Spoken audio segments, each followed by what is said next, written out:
तो आजकल तो बहुत करके हर एक आत्मा के रूह को देखना पड़ता है। इनके अंदर कौन सा वायुमंडल चलता है।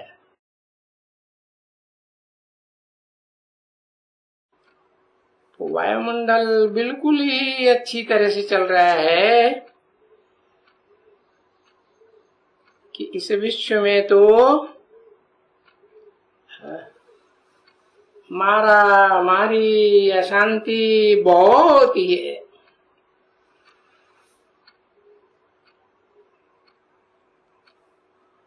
तो अभी विश्व में शांति तो चित्र पर उनको बताना चाहिए। ये देखो, ये है सतयुग, सत्य का युग। वहां शांति होती है। और ये है असत्य का युग, यहाँ मारी मारी अशांति। तो जहां शांति है, सत्य का युग है, वहां एक ही धर्म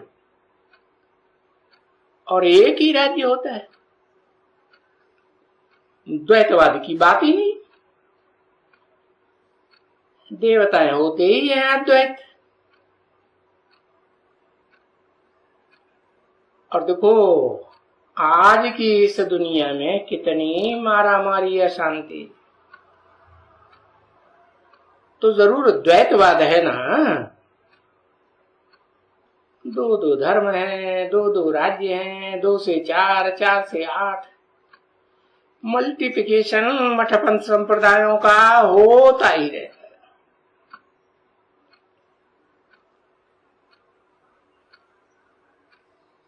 तो देखो,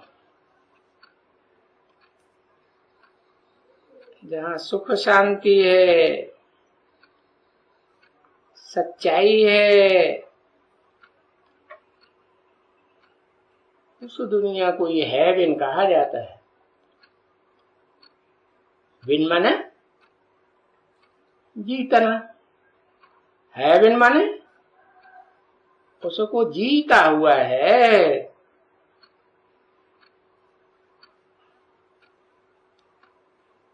तो विश्व में शांति तो ये हमारा एक धर्म है, जिसे अद्वैत धर्म कहा जाता है। किसका? दैत्यों का या देवताओं का?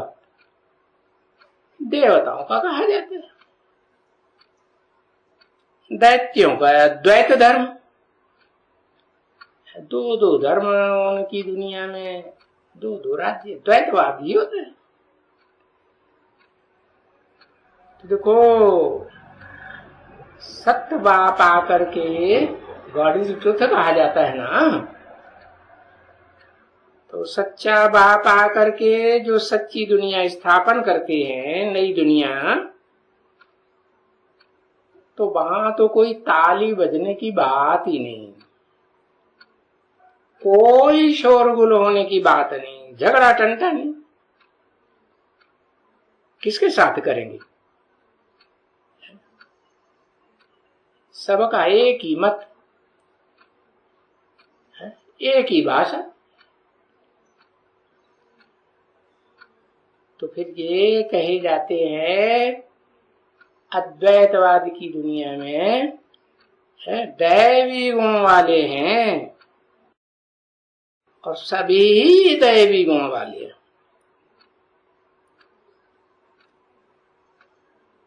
और इनको ही राम राज्य कहा जाता है।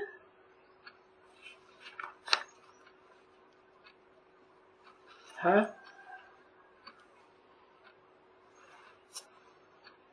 इसलिए रामलीला में भी यादगार दिखाते हैं कि राम को एक सिर और रावण को अनेक सिर।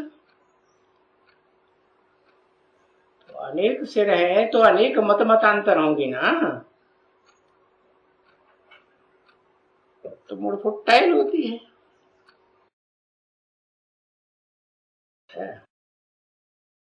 तो जहां राम राज्य में एक धर्म, एक राज्य, एक भाषा, एक कुल, एक मत, वहां तो हंगामा गड़बड़ आदि की कुछ बात ही नहीं होती।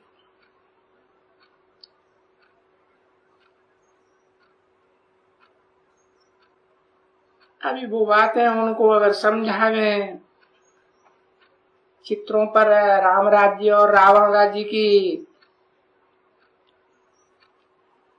तो पिछाड़ी में ये शास्त्र सामना करते हैं कि नहीं, शास्त्रों में तो लिखा है वहां भी शांति नहीं थी, वहां भी लड़ाई झगड़ा मारा मारी दिखाई दिया। सतयुग में भी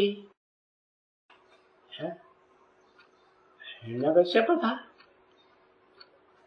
गीता में भी रावण संप्रदाय थे, रावण राज्य त्रेता में दिखाई दिया।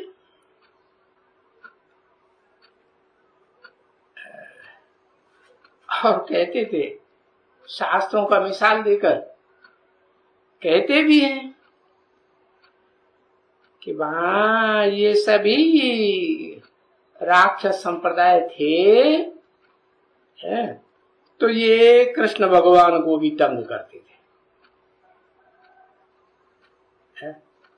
और त्रेता में रामचंद्र को भी तंग किया। तो आप बताओ फिर क्या बाकी बचा? तो फिर तो विश्व में शांति हो सकेगी? चारों युगों में अशांति हो गई, मारामारी हो गई, लड़ाई झगड़ा हो गया, दुख दर्द होता रहा, तो फिर विश्व में तो शांति होने का सवाल ही नहीं पैदा होता।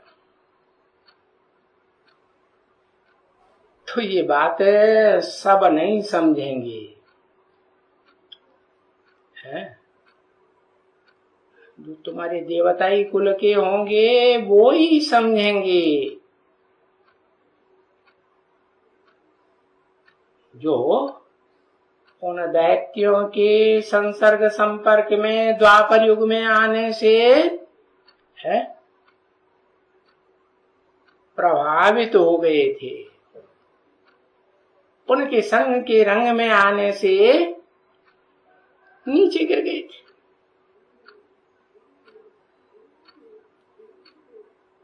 तो जो पहले नीचे गिर गए द्वैतवादी द्वापर युग में, उन दैत्यों के संग के रंग में, वो ही फिर यहां आएंगे बाप के पास। कौन से बाप के पास? वही हेवनली गॉडफादर है, जो हेवन बनाने का रास्ता बताते हैं।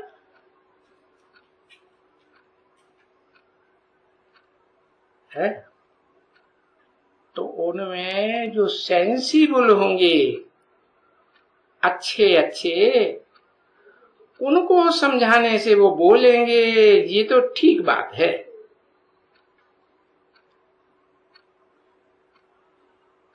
और वो जो अच्छे नहीं होंगे, नॉन सेंसिबल होंगे, तो वो लड़ेंगे।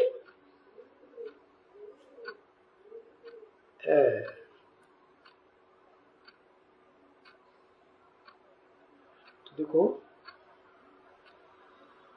इस राम राज्य का नाम ही है कि राम राज्य में तो सभी सुखी थे, तो तुम तो महिमा करेंगे राम राज्य की, और वो तो राम राज्य में भी ग्लानि कर देंगे।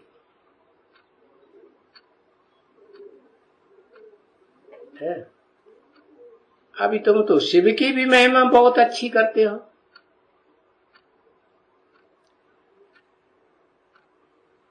तो ये तो बहुत अच्छा है। फिर पहला नंबर श्री कृष्ण प्रिंस,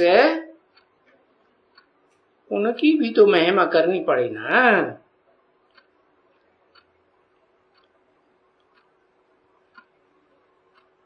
कि बाप की महिमा, तो बच्चे की भी महिमा होगी। कौन से बच्चे की? जो पहला नंबर कृष्ण है उसकी महिमा होगी ना। बाकी बाद के बच्चे तो फिर